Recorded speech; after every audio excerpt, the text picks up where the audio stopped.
Hi YouTube, your girl is back with a video, and this is 2 years post-op SRS surgery.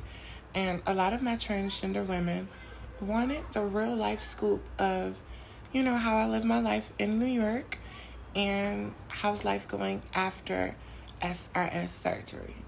So before I get into this video, make sure you guys slam the like button because my last video that I made about 7 months ago, that video performed very good. It reached 20,000 views and I received over 500 likes on that video. So guys, the more likes, the better. And we're gonna get straight into this. So, life after SRS. In the beginning, it was rocky.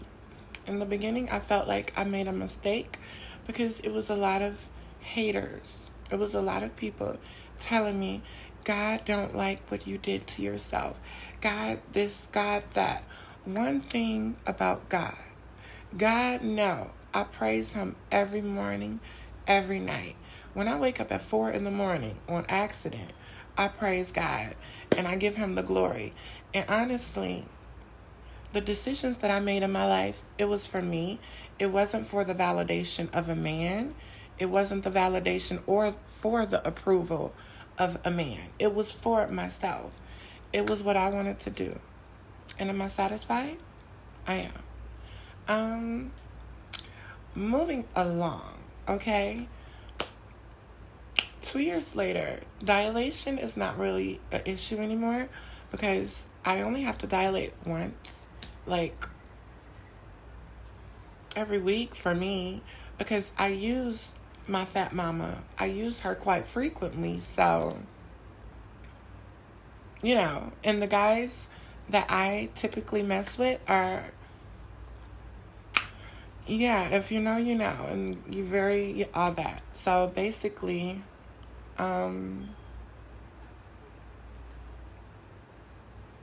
life's been very good for me. Interactions with people in public versus back then before I had the surgery, it was kind of scary for me because a lot of men were still attracted to me even before the surgery. So the back of my mind will always play out, oh my God, I hope this guy do not know I'm trans because down below. And, most of the time they didn't. And most of the time when they found out that I was trans, the ones that was with it, they would say, if you had the surgery, I would do. So moving past all that, most trans women like myself growing up in the 90s, I was born in 1987. So growing up in the early 90s, it was very, very homophobic tendencies with everyone, even with people in the school, your family, your father, everyone. Like, you heard so many people talking negative stuff about gay and transgender people. And back then, I didn't understand what transgender was. So, growing up, once I started to transition, that's when I started to experience discrimination at its best. That's when I would start to apply for jobs, and the jobs would tell me, you can't come here like this, like me, like this. This is me. Like, my hair is long. When I take these braids out, you see my hair. But when I take the braids out, my hair is to here. But back when I was younger, my hair was to here. I had very long hair. And shout out to my mom and my dad. But I was getting discriminated a lot with the jobs. So I had to postpone my transition. I had to down it down and try my best to look like a boy to keep this job. And honestly, I lost the job because I wore my hair in a bob. So I was forced into X work, all that stuff. Your girl had to get into that, and most of my girls can relate. We had to get into X work at a young age, 18 years old, me and my best friend. Still to this day, your girl is still involved in X work because, can I apply for a job? Yes. Do I want a job? No. I refuse to have a job right now because I don't want to go through the 9 to 5 slavery mentality, let alone the discrimination, let alone people worried about how I live my life when I'm coming in here to take care of other people's mothers. Yes, I love nursing. I love doing nurse assistant.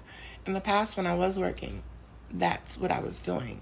So right now, your girl got to get her money another way. And right here is a clip of me dealing with down low men on an everyday basis and what we have to go through. And this clip is a down low man was too scared. He worried about what people think of him walking inside the courtyard of our building. This is the courtyard. He's worried about what people think seeing him walk into the courtyard. He mysteriously thinks. This is 2 years later, post-op SRS at its finest, baby. I'm back to let all my transgender women know, the ones that haven't got the surgery yet, and if you are thinking of getting the SRS surgery, let me tell you, 2 years later, you're going to be peachy and king. Okay, girl? Peachy king. This is the everyday life of me, your girl Paris. This video is not about my SRS, but it has everything to do with me living my everyday life as a trans woman in New York City. The up and downs, trials and tribulations of what we go through as trans women. And honestly, I have a lot to share. So I'm going to need all my people, all my supportive people, because support is free, especially if you're watching the video. Make sure you guys smash that like button and also subscribe if you're new here. I am Paris. I am 38 years old, transgender. I've been trans since, I can say, 12 years old. I've been taking hormones since 12. I honestly didn't know I was taking hormones because I had put Ortho Evra. Women know what Ortho Evra is. If you Google Ortho Evra, it is a birth control contraceptive patch that you can put on your arm or on your back or on your butt. And honestly, I put it on my back because I wanted the hair growth, because I noticed that it was making my sister's hair grow a lot. So I stole some patches from my sister. I put it on my back. And honestly, in a few months, I started to see breast development. And I didn't even know I was transitioning at first. So I started to transition at 12. That's how it started. I've had breast by the age of 14, 15-ish, honestly. I had a little nub, so my, I don't want to say it, but the little drops were big. They were big drops. And over time, they would grow. And it's crazy when you squeeze, milk will come out. Very crazy, right? Diabolical. But being trans, it's a lot for people to know. It's a lot of things that people don't know. Can we produce milk? Yes. It's crazy, right? But honestly, we can. And if you want to see it, it's on Twitter.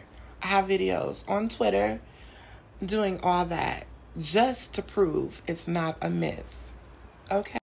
He really think that people automatically assumes that he's coming to my apartment when it's thousands of apartments in this area. We are in Brooklyn, New York, for God's sakes. So in this video, you're going to see me going down in the basement. And of course, I'm charging extra. Yeah. So I'm going to show y'all that clip and all that. So check this out, and we'll get right back. One thing I will address as being transgender that I've learned living in New York. I have a lot of LGBT friends, gay, male, homosexual friends. I love my gay friends. They're like my brothers, my uncles, and my nephews. But honestly, I had an incident the other day that I want to address that I'm very not so proud of myself with, and I'm very not so proud of my friend. Because I was kind of drunk with my friend a couple days ago. And when I'm drunk, I still know to go straight home. I don't mess with nobody when I'm drunk. I know to sleep it off. That's me. When I'm drunk, I don't drink and drive. I know that's just how I am. But for some odd reason this night, we were drunk. We were outside. It was 80-degree night.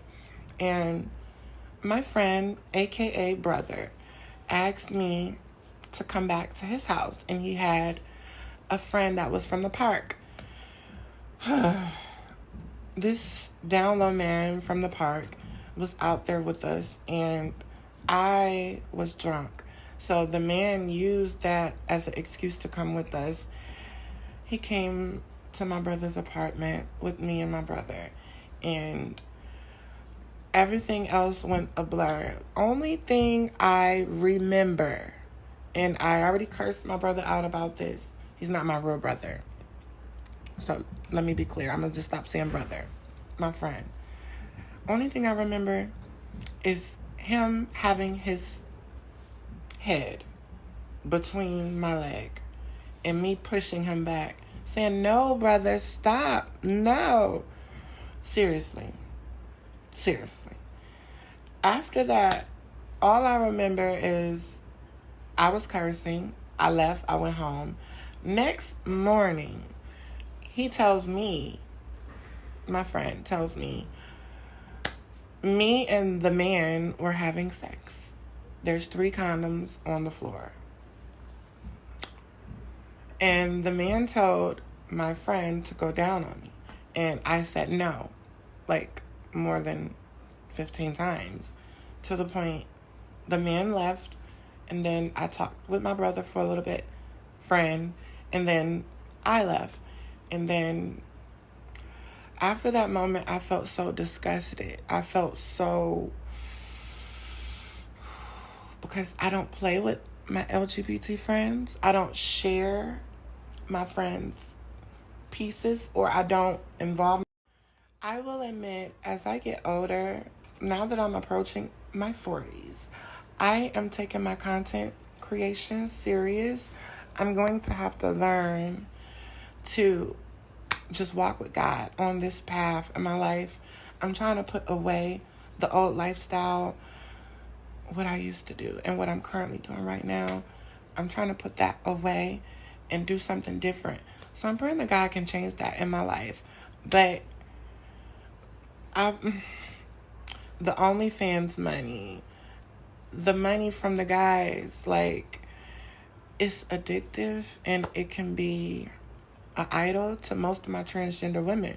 And as I get older, I will say this, and a lot of women won't agree, but the money making, the amount of money that we're making, we make a lot of money in this X work business, a lot of money, and it could be addictive.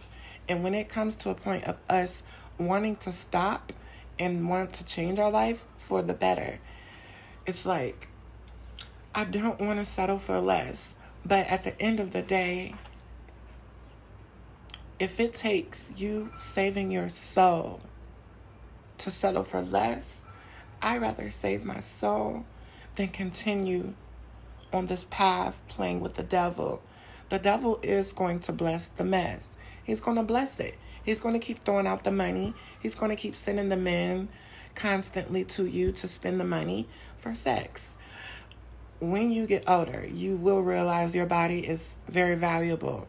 You're not going to want to share it, and especially when you get your SRS surgery. Honestly, when I got this SRS surgery, my sex drive went down. And it's a good thing, because I no longer look at men as I'm attracted to every cute, dreadhead, tall, fine, strong, even though I still is.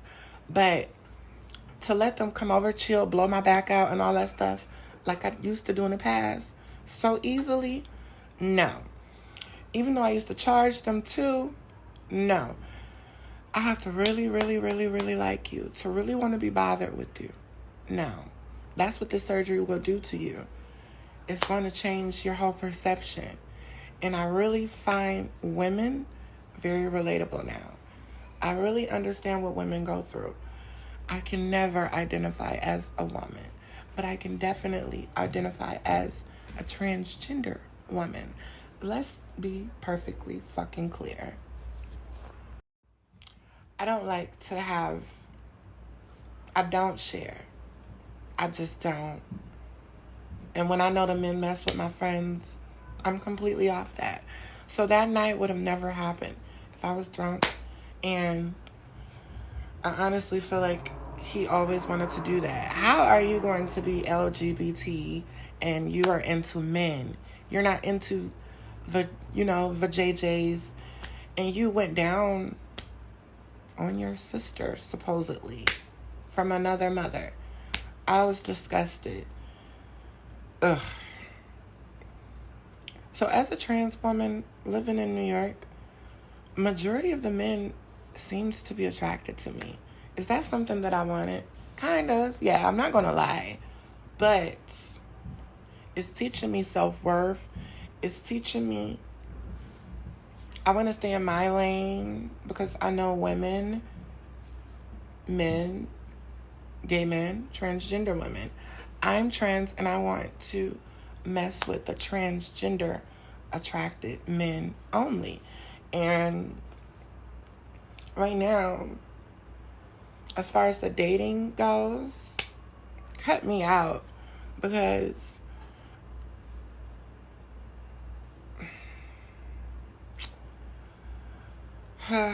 honestly, if I get too deep in the real subject of why I don't want to date, you'll be like, I already know. But it's because the men is for everybody, especially the trans attracted men. They for everybody, and even the boys. So it's like, I'd rather focus on myself and focus on him upstairs. Like, after that, I'm focusing on my family. If it's not me and God, I can't focus on nobody else. Me, God, then I have to put love into my family. Everything else flows. But, yeah, y'all. Life 2 years later, post-op as trans. Very interesting. I love it. But at the same time, I'm taking life serious. And I'm trying to get to know God more. The men just ain't menning. They ain't got no coin attached. But yeah, that's just my thoughts. Make sure y'all slam the like button. And also, comment what you think of this video, honey. I'm just rambling on, but yeah, it is what it is. I love y'all. Until then, mwah. Bye.